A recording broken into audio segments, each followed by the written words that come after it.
Quem não administra o tempo aqui, o tempo terreal aqui, para cultuar a Deus, o diabo vai administrar o seu tempo eternamente no inferno. Na vivência eterna é a condição. Se daqui é a opção, eu faço a opção, sirvo a Deus ou não sirvo a Deus, fico em casa ou não fico em casa, fico trabalhando ou não trabalho, eu tenho tempo para Deus ou não tenho tempo, é opção. Mas na vivência eterna é condição, não é opção. A opção é aqui, eu sirvo a Deus ou não sirvo a Deus. O homem prudente espiritualmente administra o seu tempo e busca em primeiro lugar o reino de Deus e a sua justiça. E quais são os benefícios eternos? Se por um lado tinha as complicações eternas, para aquele que serve a Deus tem os benefícios eternos. A corte celestial estará liderando a sua vivência eternamente nos céus. A corte celestial estará promovendo a sua felicidade eterna e não o diabo. E a existência pós-morte física para os inadimplentes da graça?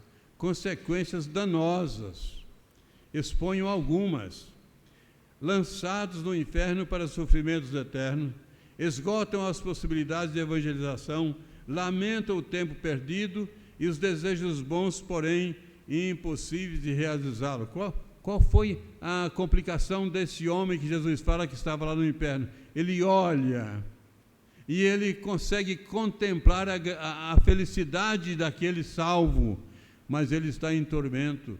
Lá do céu para baixo, para o inferno, ninguém vai enxergar nada, porque no céu é somente alegria, felicidade. E se a pessoa salva tivesse que olhar para baixo, enxergar o inferno e queimando alguns amigos, essa pessoa lá no céu teria tristeza. Mas o céu é lugar de alegria, de felicidade eterna, e ninguém vai perceber aqueles que foram lançados no inferno. Mas no inferno, Jesus está dizendo que o indivíduo pode olhar e enxergar o céu, e ele tem um arrependimento tardio, fora de tempo, e aí ele já está lançado no inferno, e esgotam as possibilidades de evangelização que este homem lá no inferno lembra que ele tem 5 irmãos que também estavam na mesma condição dele, não tinham alcançado Jesus Cristo, não tinham se preocupado com a salvação, e estavam lá. E agora ele quer que esses irmãos também sejam salvos, para não entrar no tormento que ele estava passando. Então ele lamenta o tempo perdido. Alguma consequência danosa, lamentar o tempo perdido. Desejos bons, porém impossíveis de realizar. Desejo de evangelizar, mas não é possível mais. E sofrerá ainda quando vir a regalia, a felicidade dos salvos, o fator psicológico. Lá no inferno vai ter uma questão psicológica também.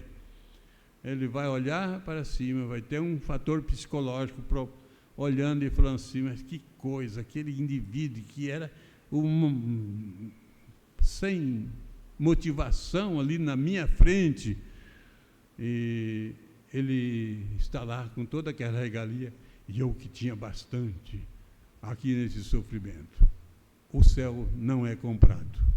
Aqui na terra, na justiça dos homens, você até às vezes pode comprar uma sentença, mas lá no céu a justiça é plena, e lá não se compra, lá é alcançado por Cristo. Mas quais os comportamentos que geram riscos? Não aliviar o sofrimento do necessitado. O necessitado estava todos os dias, diz lá, que o mendigo estava à mesa, escolhendo, querendo migalhas. Ele não aliviou. Provocar torturas a outras pessoas. Destruir-se, desnutrir-se da lei e da misericórdia e do amor. Isso pode gerar horror eterno. E tem mais. Terá que contemplar os seus torturados temporais e terreais, desfrutando a felicidade eterna e a glória celestial. Meus irmãos, eu tenho hora que eu tenho medo de pessoas que às vezes têm o prazer, a satisfação de torturar outras pessoas, faz aquilo com alegria. Essas pessoas não têm conhecimento da tortura que vai sofrer no inferno. Não estou aqui julgando ninguém, mas nós estamos falando de comportamentos que são inúteis para a glória de Deus, comportamentos que às vezes prejudicam o seu bem-estar na vida pós-morte. E, por outro lado, nós temos a vida eterna para os salvos. Quais são os benefícios? E eu exponho alguns. Conduzido pelos anjos para a morada celestial. Desfrutar das delícias celestiais e eternas. Ser tratado com afeto, amor eterno. Seio de Abraão. É como aquela criança pequena que está no colo. Está bem cuidada, e essa criança se alegra, não é afetado pelo sofrimento alheio. O céu é o céu, lugar de alegrias eternas. Eu preciso olhar também para esse homem que Jesus falou que foi lançado no inferno, e lá no inferno ele fez oração. Então, quais são os problemas da oração no inferno? Primeiro, é que é tardia. O tempo de orar é aqui, é agora na igreja, é lá em casa, é quando a gente está dirigindo, não precisa fechar o olho, mas coloca o seu coração e a sua mente diante de Deus. É quando está almoçando, quando está jantando, aquela gratidão pelas coisas. Quando está em família, gratidão pela saúde da família, gratidão pelas coisas que Deus deu e gratidão pela vivência que tem. Esse é o tempo de orar. Quinta-feira nós teremos aqui o dia da ação de graças. E nós estaremos aqui reunidos às 19h30 para oferecer com gratidão do nosso coração a oração a Deus, a gratidão a Deus por tudo que Ele tem nos concedido.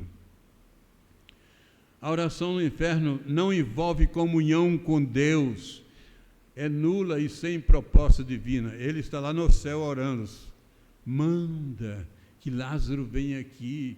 Ele está fazendo oração, é tardia e sem fundamento.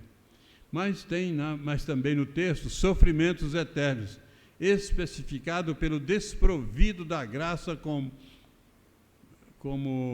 ter tormento.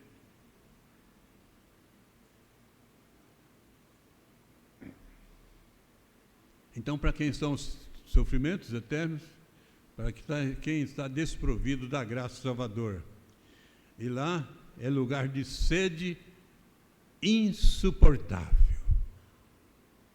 O homem está lá no inferno, fala que Lázaro venha molhar a ponta da língua, sede terrível. Quem já passou sede sabe o que é sede.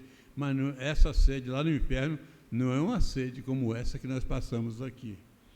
E ainda continua o sofrimento do inferno sem esperança. Hoje, aqui nesse local, nesse dia, nessa hora, nós temos a esperança. Nós olhamos para Cristo e sabemos que Ele nos conduzirá a bom termo. Mas tem mais alguma coisa que eu quero olhar no texto? É a responsabilidade dos crentes. Anunciar a palavra da lei. Lá tem Moisés e os profetas. Anunciar a palavra dos profetas, a mensagem da salvação. Anunciar o ide de Jesus, o trabalhar no reino. Então, meus irmãos amados, não deixe que seu amigo, sua família, vá para o inferno. Fale ele, leia esse texto, leia com eles, pergunte para eles o que eles entendem. Se não entenderem, fala e faz a exposição, mas não deixemos nossos amigos irem para o inferno.